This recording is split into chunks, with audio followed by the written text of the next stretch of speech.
À la tête de la diplomatie sénégalaise, ce n'est pas rien. C'est d'ailleurs à cause de cette longévité que l'on parle un peu de manque de reconnaissance de Cheikh Tidiane Gadio vis-à-vis du président de la République. Et d'ailleurs, il se dit qu'il y a certains membres de votre famille qui vous reprochent cela. Comment vous appréhendez tout cela? Alors, deux choses. Sur la question de la reconnaissance, oui. Le président Wade, en août 2008, quand j'ai perdu mon père, ce qui était un événement douloureux dans la famille, est venu porter un témoignage. Et je le remercie d'ailleurs au passage pour tout ce qu'il avait fait comme acte de soutien moral, soutien humain pour que nous puissions traverser cette épreuve.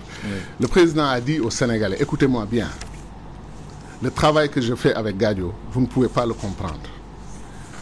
Il dit en Wolof, damay dem sax ba yërëm ko.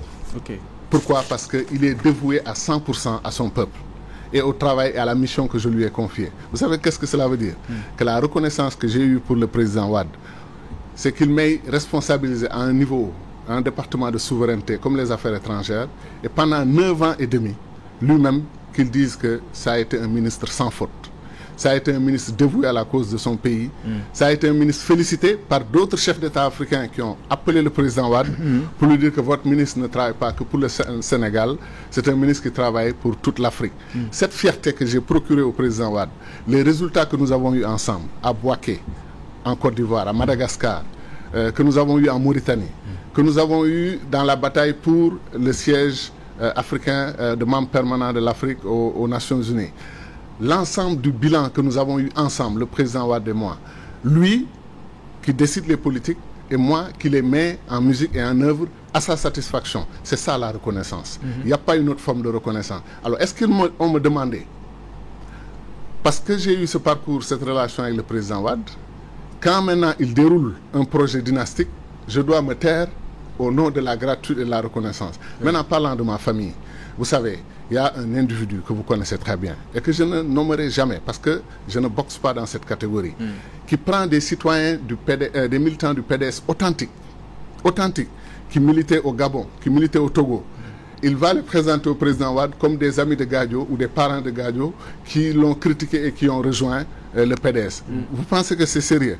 De faire comme ça, de faire ce genre de pratique à un homme comme le président Wade, lui amener ses propres militants et les présenter comme des militants de Gadio. Ce n'est pas sérieux. Ma famille est unanime, on est en Afrique. Ma famille est unanime. Votre sœur derrière moi ne vous a jamais critiqué par rapport à cela? On a présenté une dame dans un meeting de Pikine, Guédiawaye, je ne me rappelle plus. Mais entre nous, quand des gens viennent porter des t-shirts pour dire membres de la famille de Gadio, pour le soutien à Wade, etc. Entre nous, ça dénote d'abord que où Gadio est important à leurs yeux, où il leur fait peur, où ils mobilisent comme on dit, des armes non conventionnelles.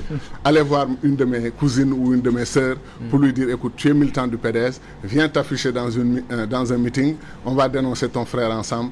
Même les Sénégalais, les Africains en général, quand ils ont appris, ils étaient plus rébutés par ce genre d'action.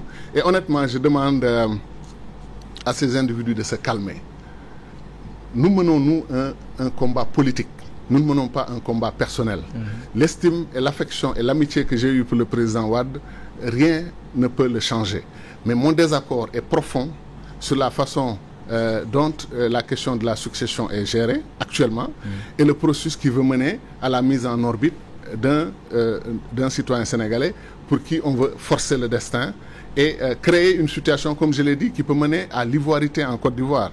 Ce que l'ivoirité a créé en Côte d'Ivoire. Et moi, j'exhorte, je lance encore une fois un appel au président Wade. Le président Wade a mené un grand combat pour la démocratie en Afrique. Tout le monde était là. Le président Wade a eu un mérite historique. Tout le monde était là. Contribué avec le président Diouf à l'alternance pacifique, 0 mort au Sénégal. Je lui demande de reconsidérer ce projet de succession dynastique, de l'abandonner dans l'intérêt de son combat historique. Il peut le faire, il peut se ressaisir et se réconcilier avec son peuple sur cette question-là. Le président Wade a dit, je ne marcherai pas sur des cadavres pour arriver au palais. Qu'à cause de ce projet dynastique, on ne lui fasse pas marcher sur des cadavres pour faire arriver quelqu'un d'autre au palais. Il faudrait qu'il réfléchisse sur cette question. Je connais un grand opposant africain qui a beaucoup d'estime pour le président Wade. Il était même prêt à écrire un livre d'hommage au président Wade. Il m'a dit, le président Wade, sans le projet dynastique, aurait été un des plus grands présidents africains. Le président Wade, avec le projet dynastique, risque d'être tout à fait le contraire. Donc, nous le supplions de reconsidérer cette situation et, encore une fois, de renoncer au projet dynastique, d'organiser lui-même des élections libres, démocratiques et transparentes, ou les plus transparentes de l'histoire du Sénégal en 2012, et de se retirer dans l'honneur, dans la dignité et de sortir par la grande porte. C'est encore jouable, c'est encore négociable, c'est encore faisable et c'est ce que nous lui souhaitons. Oui, on reparlera d'élections tout à l'heure. Mais à propos de votre départ, nous revenons là-dessus. On a donné comme explication votre refus de vendre l'image de Wade aux États-Unis. Mais en réplique, on vous qualifiez d'espion américain qui travaille pour le compte des États-Unis et au détriment du Sénégal.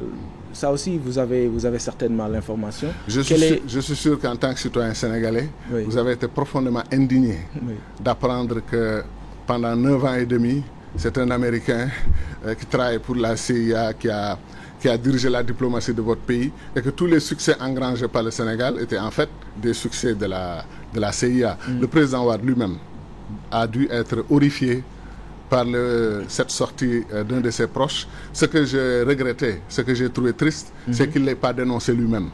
Parce qu'il sait, en âme et conscience, que ce conseiller, s'il ne l'a pas actionné lui-même, oui, s'il n'a pas actionné ce conseiller, le président Wade devrait dénoncer ce conseiller. Oui. Je vais vous dire, ils vont jamais me tirer dans le terrain des accusations. Vous savez pourquoi? Oui. J'ai la chance de porter un message fort, un message qui porte sur la substance.